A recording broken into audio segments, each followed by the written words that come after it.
عبداللہ ابن مبارک رحمۃ اللہ علیہ کی بات یاد آتی ہے کہ موت کے وقت اپنے رخسار کو زمین پر رگڑنے لگ گئے اور دعا مانگنے لگے، اللہ عبداللہ کے بڑھاپے پر رحم فرما۔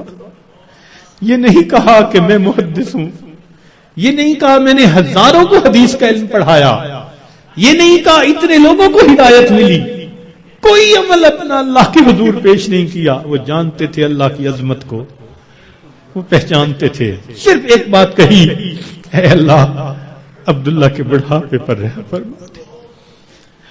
تو اگر بادشاہ اپنے بوڑھے غلاموں کو آزاد کر دیتے ہیں تو میرے مولا ہم تو آپ کے نسلی غلام ہیں، ہمارے والد بھی آپ کے در سے مانگ کے کھاتے تھے، ہماری والدہ بھی آپ کے در سے مانگتی تھی۔